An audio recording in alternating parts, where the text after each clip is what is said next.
Welcome back to the vocal word. कैसे हो आप सब लोग? आज हम बात करेंगे ट्रम्प। हाँ, ट्रम्प ने पहले ग्रीनलैंड ले लिया एंड उसके बाद सीज फायर की बात की गाजा में। एंड अभी उस बंदे ने ये अनाउंस कर दिया कि वो गाजा को टेक ओवर करना चाहता है, मतलब यूएस टेक ओवर करना चाहता है। मैं डे वन से, मतलब जब से इलेक्शंस हुए हैं उस टाइम से बोल रही हूँ, वो बहुत ज़्यादा अनप्रिडिक्टेबल है। वैसे उन्होंने एक दो बार बोला था कि उनको गाजा टेक ओवर करना है, पर तब लगा था कि सिर्फ बयानबाजी कर रहा है या फिर ऐसे ही बोल रहे करके। पर अब जब नेतन्याहू गए वहां पे यूएस में उनसे मिलने के लिए, उसके बाद जो अनाउंसमेंट हुई है कि वो गाजा को टेक ओवर करना चाहता है, तो बेसिकली ट्रम्प एक बिजनेसमैन है। वो जैसे रियल एस्टेट के बिजनेसमैन होते हैं, वही है वो गाजा को टेक ओवर करना चाहता है। उसके ऊपर वो टूरिस्ट स्पॉट बनाना चाहता है या फिर उसके ऊपर बिल्डिंग्स बनाना चाहता है, और पैलेस्टीनियन जो है उनको वो वहां से सफा चट करना चाहता है। उसने बोला है कि आप लोग वहां से निकल जाओ। वैसे भी वो बोल रहे हैं ना कि वो बहुत डेंजरस है वहां पे, कभी भी बम फोड़ सकते हैं, किसी भी टनल में कुछ भी हो सकता है। तो वो बोल रहा है कि अगर इतना ही खतरा है, आप ही बोल रहे हो खतरा है, तो वापस मत आओ, निकल जाओ यहाँ से। और उनका ये भी कहना है कि वो जो वेस्ट बैंक है, जो पैलेस्टीन का हिस्सा है, उसके ऊपर भी उसके आइज है। वहां पे भी वो कुछ अपने रूल्स रेगुलेशंस, अपने कुछ ये लेके आएंगे, अपने कुछ थ्योरीज लेके आएंगे। एंड गाजा का तो उनका कहना है कि पैलेस्टीनियन को इजिप्ट या जॉर्डन भेज दो, पैलेस्टीन को गाजा से साफ कर दो, और गाजा पूरा का पूरा यूएस टेक ओवर करेगा। एंड जैसे ही यूएस टेक ओवर करेगा, यूएस अपनी फौज भेज देगा वहां पे, अपनी यूएस आर्मी भेज देगा वहां पे, अपने ट्रूप्स भेज देगा, और कोई रोक नहीं सकता। देखिए, सऊदी अरेबिया का ट्वीट आया हुआ है इसके ऊपर, एंड उनका ये भी आया हुआ, मतलब उनका स्टेटमेंट भी आया हुआ है कि उन्होंने बोला है कि हम एक्सेप्ट नहीं करेंगे। इनफैक्ट टर्की ने बोला है, बहुत सारे, ब्रिटेन, फ्रांस, इन्होंने तक इस चीज के ऊपर अपने स्टेटमेंट दिए। Trump is the most powerful man in this on in this world, on this earth। इस पृथ्वी का जो सबसे बड़ा पावर रखने वाला कोई है तो वो है यूएस का प्रेसिडेंट, जो कि अब है ट्रम्प। तो अगर वो कुछ बोलेगा, ही साइन समथिंग, तो हो गया। कोई कुछ भी, कितने भी स्टेटमेंट्स ले लो, सऊदी अरेबिया स्टेटमेंट दे रहा है या फिर बोल रहा है कि हम इनके साथ हैं, इनके साथ है, इट साउंड्स लाइक अ पाकिस्तान। मैं कंपेयर नहीं कर रही हूँ, पर जैसे पाकिस्तान में होता है ना, जो कश्मीर डे मना रहे हैं आज, कश्मीर सॉलिडेरिटी डे मना रहे हैं आज, तो वो होता है ना कि दिल धड़कता है वाला किस्सा, वही किस्सा है सऊदी अरेबिक। वो लोग लेना नहीं चाहते बिकॉज दे नोज कि हाउ पैलेस्टीनियंस आर। देखिए, आप लोग कितना भी बोल दो, ट्वीट कर दो, रील बना दो, एंड स्नैप भेज दो, टिकटॉक पे वीडियोस बना दो, हमारा दिल धड़कता है, हमारा ये होता है, हमारा वो होता है, पता नहीं क्या क्या होता है, पर कोई लेगा नहीं उनको अपनी तरफ। नहीं, अपना इतना बड़ा देश है, आप यहाँ पे आके रह लो, नहीं, क्योंकि पता है, उनको भी पता है कि सऊदी या जॉर्डन, क्योंकि जॉर्डन के साथ तो उनका ऑलरेडी किस्सा हो चुका है। अगर आपने इतिहास पढ़ा है तो वो आपको पता होगा, जॉर्डन के साथ ऑलरेडी उनका किस्सा हो चुका है, तो वो नहीं लेंगी, उनको पता है कि ये लोग कैसे हैं।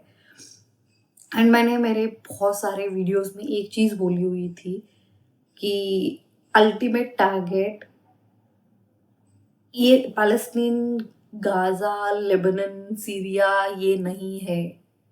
उनका अल्टीमेट टारगेट ही है ईरान। आप देखिए, गाजा का हो गया, गाजा का बाजा बजा दिया इन्होंने। उसके बाद अभी बचे कौन? पैलेस्टीन को ये निकाल देगा वहां से, उनको बोल देगा निकलो आप। उसके बाद वेस्ट बैंक के ऊपर उसका नजर है, वो वहां पे भी कुछ करेगा। एंड लेबनान, सीरिया को तो इसराइल वालों ने सफा चट कर दिया है। सीरिया का जाने दीजिए, वहां पे दूसरा ये आ गया है, बट स्टिल लेबनान को तो उन्होंने सफा वहां पे, बिकॉज सीरिया और हिजबुल्ला का ऑलरेडी चल रहा है, तो लेबनान को तो उन्होंने सफा चट कर दिया है। तो इसराइल, अभी इसराइल और यूएस का फोकस है इराक, जो छोटा मोटा है, उसको भी वो जैसे इन लोगों को सफाचट करा है, वो भी इराक को सफाचट कर देंगे, then they will move to Iran, and the ultimate destination is Iran. यहाँ पे जो भी ये पैलेस्टाइन गाज़ा का चल रहा है, ये आप लोगों को एक चीज़ समझ में आनी चाहिए, यहाँ पे कुछ दिल धड़कने वाला किस्सा नहीं है। यहाँ पे सिर्फ़ ये है कि इस्लामिक वर्ल्ड का पावर किसको मिलना है, कौन बनेगा? ईरान खुद बनना चाहता है एंड टर्की अपना नाम घुसेड़ देता है। यहाँ पे सऊदी अरेबिया बैठा है, वहाँ पे कुवैत, ये जो लोग हैं ना, ये लोग सिर्फ़ यही चाहते हैं कि इस्लामिक पावर, इस्लामिक जो उम्मा है उनका, उसका पावर किसके हाथ में मिले। सो बेसिकली पूरा इसका किस्सा, पूरा जो भी होता है नैरेटिव, यही है और कुछ नहीं है। सो ट्रम्प की आंखें अभी गाज़ा पट्टी पे है, देखते हैं गाज़ा पट्टी पे वो क्या क्या बोलता है। वैसे उन्होंने एक ईरान पे भी बयान दे रखा है, उसके बारे में मैं रिसर्च करके आपको बता दूंगी। मतलब ऐसे ही बयान दिए उन्होंने कि ईरान के पास न्यूक्लियर वेपन्स नहीं होना चाहिए, न्यूक्लियर पावर नहीं होना चाहिए। तो जिस हिसाब से ट्रम्प अपने डिसीजंस या फिर अपने एग्जीक्यूटिव साइन करते जा रहे हैं, it's something, if one side it's very dangerous and second thing it's very interesting to see how this geopolitical world is going on. So yes, okay, जो भी हमने अभी डिस्कस करा इसके ऊपर आलोक सर ने डिफेंस डिटेक्टिव पे की वीडियो बनाई हुई है, हम लोग वो वीडियो देखते हैं एंड फिर बात करते हैं। So let's start the video. उपलब्ध है। इसमें ऐसी कोई जानकारी नहीं दी गई है जिससे हमारे सुरक्षा बलों की गोपनीयता भंग होती है। डिफेंस डिटेक्टिव सेना का सम्मान करता है और उन्हीं जानकारियों के आधार पर काम करता है जो सार्वजनिक रूप से मौजूद है। हमास और इजराइल के बीच सीज फायर के बाद ऐसा लग रहा था कि मिडिल ईस्ट में कुछ दिनों के लिए ही सही शांति आ सकती है, लेकिन अभी ये सीज फायर की डील पूरी भी नहीं हुई कि अमेरिकी राष्ट्रपति डोनाल्ड ट्रंप ने एक बयान देकर नया बवाल शुरू कर दिया है। नमस्कार दोस्तों, डिफेंस डिटेक्टिव के एक और नए एपिसोड में आप सभी का स्वागत है। मैं हूं आलोक। दोस्तों, अमेरिकी राष्ट्रपति ट्रंप अपने फैसलों से दुनिया को लगातार चौंका रहे हैं, परेशान कर रहे हैं। उन्होंने एक बयान अब गाजा पर दे दिया है जिससे पूरी दुनिया में खलबली मच गई है, सनसनी मच गई है। अरब वर्ल्ड में लोग पैनिक में हैं। ट्रंप के इस बयान ने मिडिल ईस्ट में एक नए विवाद के बारूद के ढेर में माचिस लगा दी।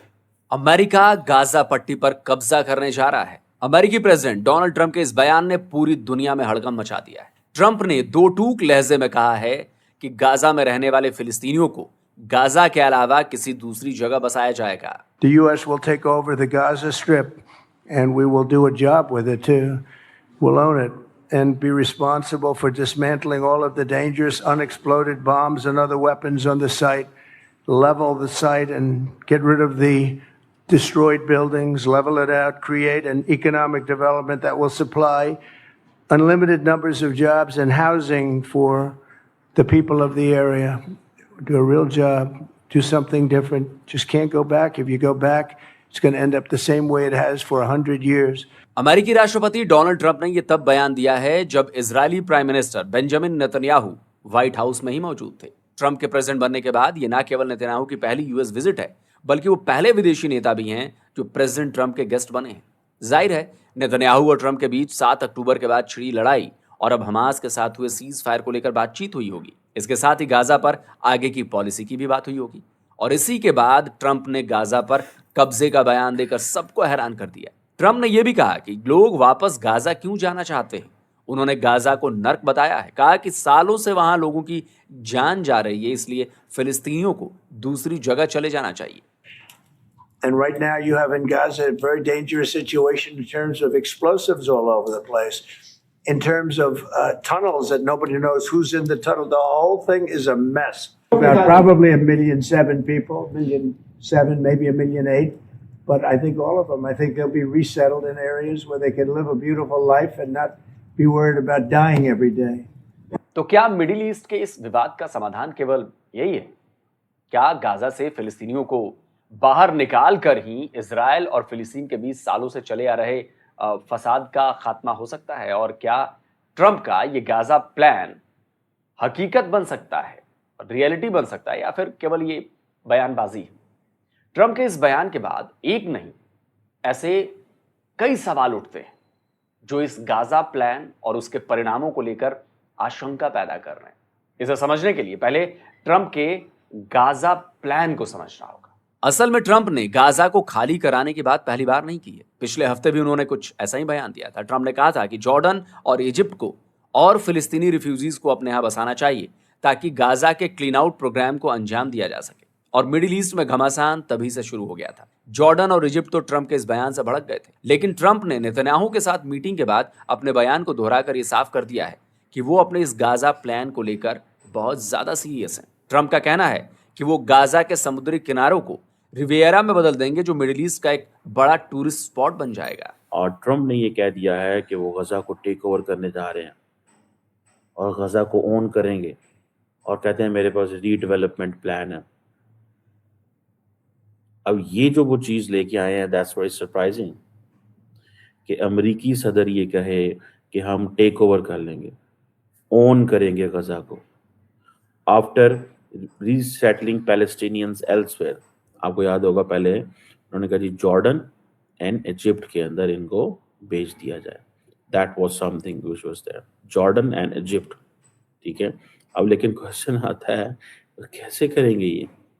तो डोनाल्ड ट्रंप का प्लान गाजा को एक टूरिस्ट स्पॉट बनाने का है, लेकिन उससे पहले गाजा के करीब 80 लाख फिलिस्तीनियों को निकाल बाहर करने का भी प्लान है। प्लान यह भी है कि हमास को गाजा से पूरी तरह से खत्म कर दिया जाए। यहां तक कि ट्रंप ने कहा है कि वो वेस्ट बैंक को लेकर भी नई पॉलिसी का ऐलान करने वाले हैं। वेस्ट बैंक यानी कि वो भी फिलिस्तीन का हिस्सा है। तो क्या ट्रंप फिलिस्तीन को पूरी तरह से खत्म करने का प्लान बना चुके हैं, और क्या मिडिल ईस्ट और अरब कंट्रीज ट्रंप के इस प्लान को मंजूर करेंगे? बड़ा सवाल है। तो सबसे पहले बात करते हैं उस सऊदी अरब की जिसने पिछले ही महीने अमेरिका से अपनी दोस्ती मजबूत करने के लिए अमेरिका में 600 बिलियन के इन्वेस्टमेंट की बात कही है। सऊदी अरब ने ट्रंप के गाजा प्लान को रिजेक्ट कर दिया। ट्रंप के बयान के ठीक बाद सऊदी अरब ने साफ कर दिया कि फिलिस्तीनी स्टेट के बगैर इजराइल के साथ किसी तरह का कोई संबंध नहीं बनाया जा सकता। सऊदी अरब ने फिलिस्तीन को अपना पूरा समर्थन देने की भी बात की है। सऊदी अरब के अलावा इजिप्ट, जॉर्डन समेत सभी अरब देशों ने ट्रंप के इस गाजा प्लान का खुलकर विरोध किया है। इतना ही नहीं, जॉर्डन ने तो अपनी सीमा में फिलिस्तीनी शरणार्थियों को जबरन भेजे जाने पर इजराइल से सीधी लड़ाई की धमकी भी दे डाली है। नाटो मेंबर तुर्की ने भी अमेरिका के इस गाजा प्लान को अनएक्सेप्टेबल बता दिया है। ये तो हुई अरब कंट्रीज और मुस्लिम वर्ल्ड की बात, लेकिन ट्रंप के इस बयान का केवल मुस्लिम देशों में ही विरोध नहीं हो रहा है। गाजा पर कब्जे के प्लान का विरोध रूस और चीन जैसे अमेरिकी विरोधी देशों के साथ साथ ब्रिटेन और फ्रांस जैसे अमेरिका के साथी देश भी इसका विरोध कर रहे हैं, इसके खिलाफ खड़े हो गए। ट्रंप के गाजा पर कब्जे और वहां से लोगों को निकाल बाहर करने के इस बयान पर न केवल पूरी दुनिया में खलबली मची हुई है, बल्कि इसे लेकर बयानबाजियां भी खूब हो रही हैं। फिलिस्तीनियों को गाजा से हटाकर कहीं और बसाने और गाजा पर अमेरिका के कब्जे के ट्रंप के बयान का हर तरफ विरोध हो रहा है। रूस ने गाजा पर कब्जे की बात को लेकर ट्रंप की निंदा की है। वहीं चीन ने भी ट्रंप के गाजा पर कब्जे और लाखों लाख फिलिस्तीनियों को दूसरी जगह बसाने के प्लान को खारिज कर दिया है। बीजिंग ने अपने बयान में कहा है कि वो फिलिस्तीनियों पर केवल फिलिस्तीनियों के शासन का पक्षधर है। ये तो हुई अमेरिका के विरोधियों की बातें, लेकिन अमेरिका के पुराने दोस्त भी इस मामले में ट्रंप के साथ खड़े नहीं हैं। फ्रांस ने ट्रंप के इस गाजा प्लान पर अपना कड़ा विरोध दर्ज कराया है। फ्रांस की फॉरेन मिनिस्ट्री ने बयान जारी कर कहा है कि फ्रांस गाजा की फिलिस्तीनी आबादी के किसी भी जबरन विस्थापन के प्रति अपना विरोध दोहराता है, जो अंतर्राष्ट्रीय कानून का गंभीर उल्लंघन होगा। ये फिलिस्तीनियों के वैध आकांक्षाओं पर हमला तो होगा ही, साथ ही ये द्विराज्य समाधान के लिए एक बड़ी बाधा और हमारे करीबी सहयोगियों मिस्र और जॉर्डन के साथ साथ पूरे क्षेत्र के लिए एक प्रमुख अस्थिरता कारक भी होगा। ट्रंप को यूनाइटेड किंगडम से भी झटका लगा है। यूके के प्राइम मिनिस्टर स्टॉर्मर ने साफ कर दिया है कि भाई गाजा के लोगों को उनके घर लौटने देना चाहिए। स्कॉटलैंड के फर्स्ट मिनिस्टर ने भी गाजा पर कब्जे के प्लान को लेकर ट्रंप पर हमला किया है। तो कुल मिलाकर यह कहा जा सकता है कि इजराइल को छोड़कर गाजा प्लान को लेकर कोई भी देश ट्रंप के साथ नहीं खड़ा है। असल में ट्रंप का यह बयान खुद अमेरिका की पॉलिसी के भी उलट नजर आता है। इसके साथ इस बयान को इंटरनेशनल लॉ के खिलाफ भी बताया जा रहा है। सवाल इसलिए भी उठ रहे हैं कि अमेरिका क्या खुद इजराइल की तरह गाजा में घुस जाएगा और वहां की जमीन पर कब्जा कर लेगा? ट्रंप के गाजा पर कब्जे के इस बयान पर केवल विरोध के ही सुर नहीं उठ रहे हैं, बल्कि इस बात पर भी बहस हो रही है कि गाजा पर कब्जे का प्लान सही है या गलत है। सवाल उठ रहे हैं कि एक सॉवरेन कंट्री पर क्या अमेरिका कब्जा कर सकता है। सवाल इस बात का भी है कि उस देश में बसी आबादी को जबरन विस्थापित किया जाना कैसे सही हो सकता है। ये जिनेवा कन्वेंशन के आर्टिकल 49 का सीधा उल्लंघन होगा। यह आर्टिकल ताकत के दम पर किसी इलाके पर कब्जे और फिर वहां रहने वाले लोगों को जबरन हटाने पर रोक लगाता है। लेकिन क्या ट्रंप इस बात को नहीं जानते कि उनका ये बयान और उनका ये प्लान ही इंटरनेशनल लॉ का उल्लंघन होगा? देखिए, बिल्कुल जानते होंगे, लेकिन वो ये भी जानते हैं कि पाकिस्तान ने भी बलूचिस्तान पर सैन्य बल पर कब्जा किया। पाकिस्तानी ऑक्युपाइड जम्मू कश्मीर भी ताकत के दम पर ही हुआ। रूस ने क्रीमिया और अब यूक्रेन के बड़े हिस्से पर कब्जा भी सैन्य बल के दम पर ही किया है। अफगानिस्तान पर 20 सालों तक कब्जा अमेरिका ने सैन्य बल पर ही किया है। तुर्की ने सैन्य बल के दम पर ही साइप्रस के उत्तरी हिस्से पर कब्जा कर लिया। और ऐसे कई उदाहरण मैं यहां पर दे सकता हूं। लेकिन इसके बावजूद उनका गाजा प्लान की बात बार बार करना ना केवल फिलिस्तीन बल्कि पूरे अरब वर्ल्ड को एक चेतावनी है, सीधी चेतावनी। यह हमास के साथ साथ हिजबुल्लाह और दूसरे आतंकवादी संगठनों के लिए भी सीधी चेतावनी है।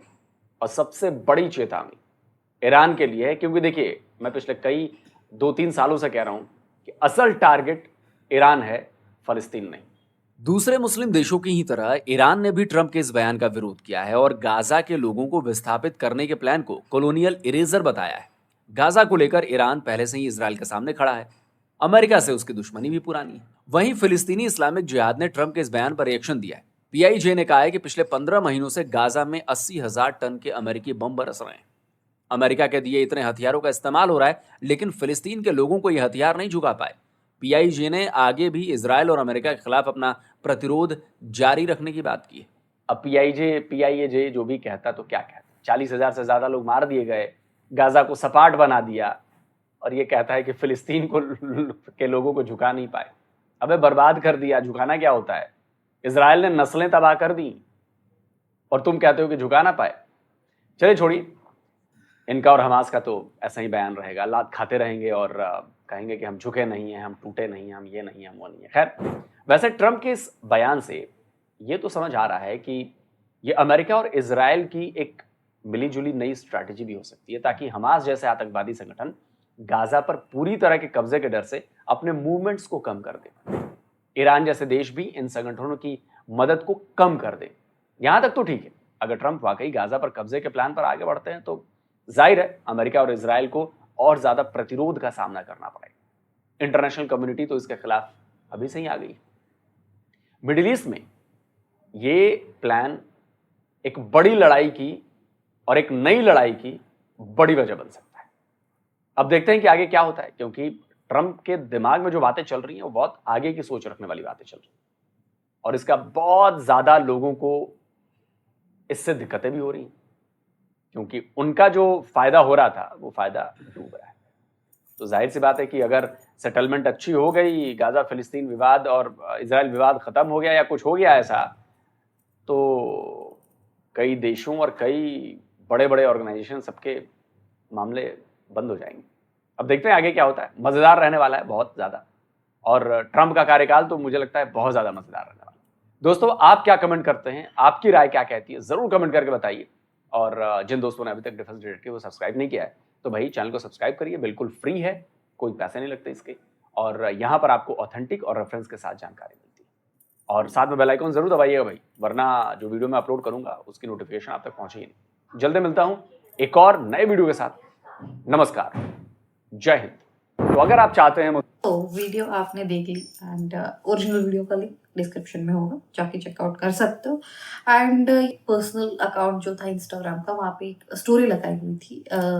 जैसे ही मैंने ओपन किया, जियो न्यूज़ का न्यूज़ आया हुआ था, मुझे सिर्फ एक क्लिप मिली थी। एंड जैसे मैंने पूरा पढ़ा, मैंने वो वहाँ पे शेयर किया हुआ था। मैंने बोला ट्रम्प 2 स्टेट सॉल्यूशन में भरोसा ही नहीं करता है, वो उसको मानना ही नहीं है, वो मानता ही नहीं है वो चीज़, चाहे वो गाजा पे सीज फायर करने की बात करे या ना करे। He needs Gaza to be wiped out. Hamas needs to be wiped out. Palestinian needs to be wiped out. There will be only Israel. तो उसका दिमाग ऐसे ही चलता है, बिकॉज ऑब्वियसली यार नेतन्याहू को क्या चाहिए, इजराइल पूरा चाहिए, पूरा वो इजराइल बनना चाहिए। एंड अब वो इस चीज़ को मानता ही नहीं। और रही बात जॉर्डन और इजिप्ट की, जो जॉर्डन ने आलोक सर ने बोला, जो जॉर्डन ने बोला है कि हम डायरेक्टली इसराइल पे हमला करेंगे, यही चीज़ है, इसी को डबल स्टैंडर्ड बोलते हैं। जब पैलेस्टीनियन पे ये हो रहे थे, मतलब उनके ऊपर हमले हो रहे थे या फिर इसराइल कूट रहा था उनको, उस टाइम पे मुस्लिम वर्ल्ड के सारे लोग ये बोल रहे थे हमारा दिल धड़कता है, हमारे कॉर्नर पे बैठा हुआ है, हमारा ये हुआ है, हमारा वो हुआ है, उनके ऊपर बहुत ज़्यादा तशद्दुद हो रही है, वहाँ पे खून खराबा हो रहा है। यहाँ पे हमारे बॉलीवुड के कुछ सेलिब्रिटीज ऑल आइज ऑन रफा, ये वो, रफा का अगर मैप ओपन करके रफा कहाँ है पूछो तो उनको समझ में आना नहीं है, पर ऑल आइज ऑन रफा, रफा में क्या हो रहा है वो समझ में आना नहीं है। क्योंकि यार ये सब लोग ना वो नहीं देखते कि मैप में एग्जैक्टली वहाँ पे ग्राउंड पे क्या हो रहा है, उनको ये देखना है कि अपने अकाउंट में कितने नंबर्स बढ़ रहे हैं, सिर्फ इतना ही है।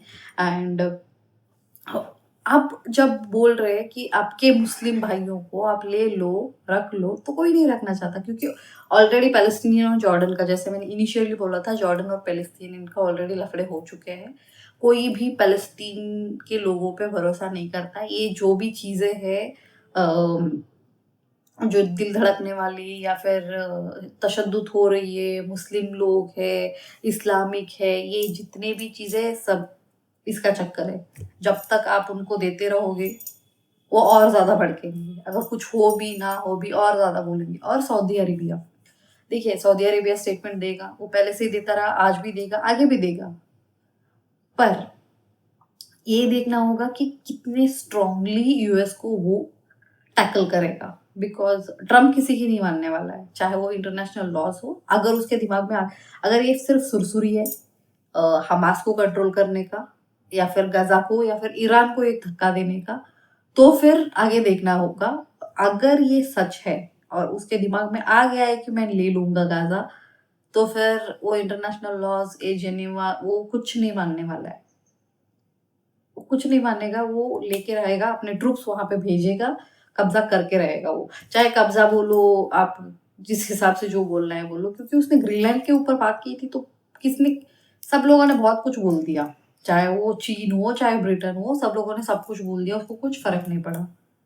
तो सेम अभी ये भी देखना है कि वो वेस्ट बैंक के ऊपर क्या बोलते हैं, बिकॉज वेस्ट बैंक के ऊपर भी उनकी नजर है। मैंने बोला था, मैं उनके बयान जब सुनती हूँ ना, तब 2-2 बार रिवाइंड कर करके सुनती हूँ, ताकि पता चले कि एग्जैक्टली उनका कहना क्या है। तो वेस्ट बैंक के ऊपर भी उनका कुछ ना कुछ आएगा। एंड यस, यही चीजें थी, जैसे आलोक सर ने बोला, जैसे बाकी एक्सपर्ट्स बोलते हैं, जितना मैं पढ़ रही हूँ, ईरान इज द मेन की। जब तक ईरान में चाबी नहीं लगेगी तब तक ये Hamas, Gaza, Palestine, because Hamas terrorist unit है, चाहे लोग माने ना माने, हमास टेररिस्ट यूनिट है। वो लोग पैलेस्टीन में आके जो ये सब प्रॉक्सी वार से, बिकॉज ईरान खुद आके लड़ता नहीं है, इसीलिए प्रॉक्सी भेजता है। जैसे हमारे पड़ोसी अनफॉर्चुनेटली जो पाकिस्तानी है वो डायरेक्टली नहीं लड़ते, इसीलिए वो अपने पिट्टुओं को भेजते हैं लड़ने के लिए। जो आज कश्मीर सॉलिडेरिटी डे मनाते रहिएगा। आसिम मुनीर ने बहुत सारे बयान दिए हुए हैं, मैं बयान यहाँ पे लगा दूंगी, देते रहिएगा, कुछ फर्क नहीं पड़ने वाला है यहाँ पे। सो यस, ये मत सोचिए ये ट्रम्प के बीच में ये कहाँ से घुसा रही है, बस पाकिस्तान से थोड़ा ज्यादा प्यार है इसीलिए, और कुछ नहीं। ये थी आज की चीजें, आज की कुछ न्यूज। अगर आपको ये वीडियो अच्छी लगी, लाइक कीजिए, शेयर कीजिए and subscribe to my channel and hit that bell icon to get the further notification till we meet in the next video. Jai Hind, Vande Mataram.